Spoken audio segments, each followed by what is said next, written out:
not directly involved, or they were ignorant of the mistakes being made by their frontline staff in the areas of data protection.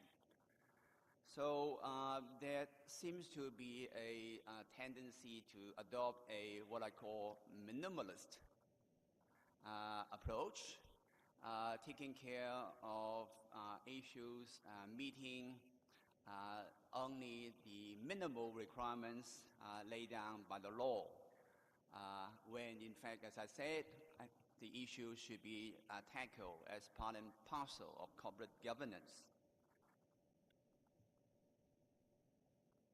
To illustrate this point, I will give you some real cases. This case happened in the year 2010 when I assumed office as Privacy Commissioner in Hong Kong. It's a landmark case in Hong Kong, involved the use of Octopus card, which is a smart card for payment of money during taking public transport, paying car park fees, and when you shop at almost all the retail outlets in Hong Kong. So they run a loyalty card system whereby people can accumulate points, and these points can be redeemed at retail outlets for cash vouchers or for discounts. And they have 2.4 million subscribers, representing 1/3 of the population of Hong Kong. What they did wrong was that without the customer's consent or knowledge, they transfer the data to what they call partner companies for the marketing activities of these latter organizations. So, and it was widely reported in the news, and there was a public outcry. There was prolonged attention from the media, from the legislators, from the men in the street who felt annoyed by this. They felt they had been betrayed by Octopus. So at the end, Octopus dropped this business of selling of marketing data to other companies, and in a paid advertisement in the media, they said they have done nothing improper legally, which of course I did not agree. But more importantly, they accepted the fact that what they have done is socially unacceptable, and that I'm glad. They're finally waking up to the idea that they should live up to the privacy expectations of the customers. Another example, again, a customer loyalty program with 1.6 million subscribers by a retail chain in Hong Kong. This particular program requires the subscribers to provide Hong Kong identity card numbers for the purpose of redeeming points accumulated in the program. A mistake which was committed by Octopus not too long ago. So they have actually repeated the Octopus mistake. And again, I found that the whole issue during the investigation stage was handled by its legal staff. The contraventions under the ordinance were pretty, I would say, obvious, blatant.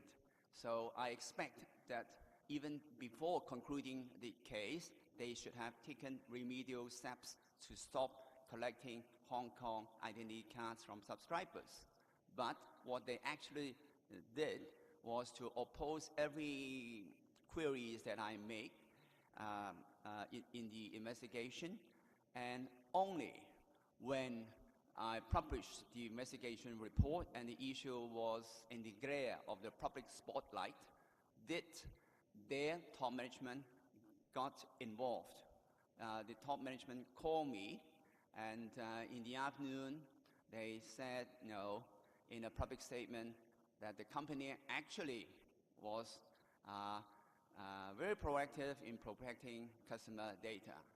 The lawyers originally said they will appeal against my decision, but their top management immediately dropped the appeal. So again, as a matter not just for legal compliance staff, top management needs to get involved. A recent investigation I have done is a fight against what I call blind recruitment advertisements, where organizations place advertisements seeking applicants for jobs, but without identifying their own company names or other references. So people are submitting their job applications in response to the advertisement without knowing where their personal data finally end up. So this has been a perennial problem in Hong Kong. We have difficulties in stopping it, but finally this year we adopted a non-legalistic approach. Of what I did was I issued enforcement notices to over 70 advertisers for these blind advertisements. And I make a big news story about this. Of course, these advertisers compile with my directions to stop doing this. But more importantly, I appeal to the recruitment media to do some gatekeeping work. I have no legal power at all to direct these recruitment media to do anything in this regard, but I make an appeal to them, and I successfully got their commitment to do some screening work to prevent blind advertisement being actually put on the newspapers in their media. So I think I have been successful in compacting this perennial problem of blind recruiting advertisement without actually relying 100% on my legal power. Persuasive power in the right context actually could be even more effective. So the recruitment media now say they are saying publicly that the advertisers should say no to blind advertisement. Another example is a case which turned up 3 years ago. It's about 3 TV artists. Their photographs were published into gossip magazines. These photographs were taken surreptitiously. The photographers, they used long lens photography. They adopted surveillance techniques, hiding behind bushes and stay there for 3 to 4 days and take photographs of these artists at their private residence. And some photographs shown in these magazines reveal these artists in an undressed state. So I issued an enforcement notice directing the magazines to delete the photographs from databases, and I asked them to establish privacy guidelines for their future compliance by the staff in similar cases where systematic surveillance and long lens photography had to be adopted for taking photographs. This magazine appealed against me, and they go to the Administrative Appeal Board. They lost, but still they are pursuing the case by launching a judicial review. So the case has not been settled yet. But as far as I'm concerned, I would ask the question whether the case is merely a legal issue. Now, as responsible employer, as responsible actor, I would say these 2 magazines should, irrespective of whether I have the legal power to direct them to do so, they should issue guidelines to their staff as regards how to protect privacy in future cases of similar nature.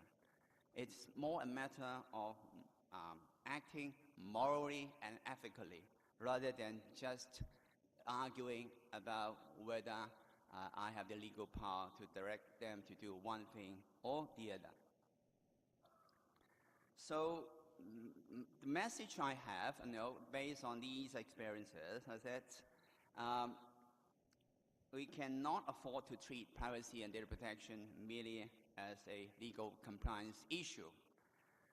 We should consider the subject from a broader business perspective and based on a multidisciplinary approach, bring back the concept of customer centricity into the business equation. So I've been strongly advocating in the past 12 months or so in Hong Kong that organizations need to embrace privacy and data protection as part of their corporate governance and apply it as a top-down business imperative throughout the organization. These calls for the formulation and implementation of a comprehensive privacy management program in line with the accountability principle under the OECD guidelines, although this is not in our law. So the advantages of actually implementing these programs would be, at the minimum, ensure legal compliance, but what is more important is that it would demonstrate their commitment to good corporate governance, and it builds trustful relationship with customers, employees, shareholders, and of course, regulators. Indeed, I think building customer trust is important. We have seen that a lot of leading-edge companies are already moving in this direction. For example, Microsoft has got a campaign against Google's Gmail policy of screening each and every word in the email and serving up X based on the content of these messages. So they are advocating, that Hotmail did not go through email in order to place advertisements. And then we have also examples like the latest version of the iPhone, where they emphasize a lot about the new security and privacy features embedded into this new device. And their CEO said that at Apple, they believe a great customer experience should not come at the expense of the customer's privacy, which I agree entirely.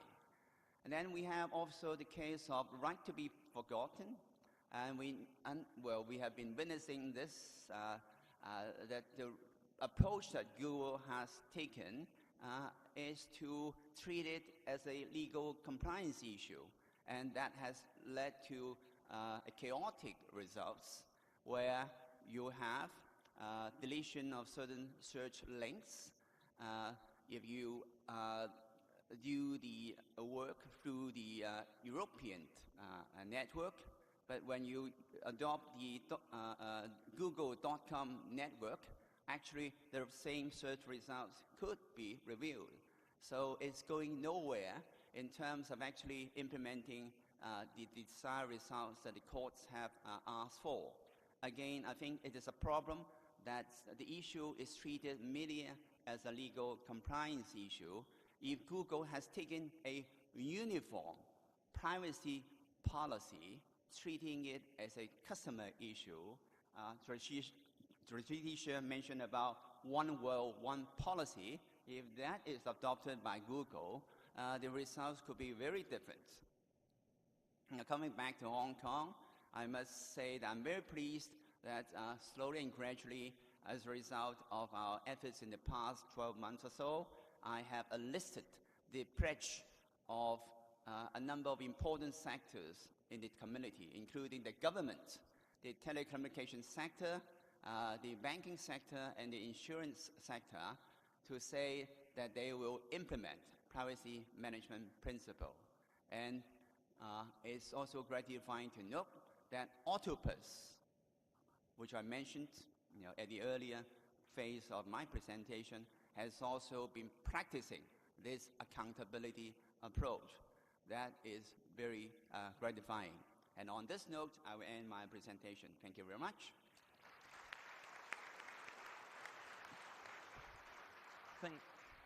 Thank you very much, Allan. I think you always demonstrate, every time I hear you speak, you always demonstrate a very imaginative and effective approach to data privacy and enforcement. And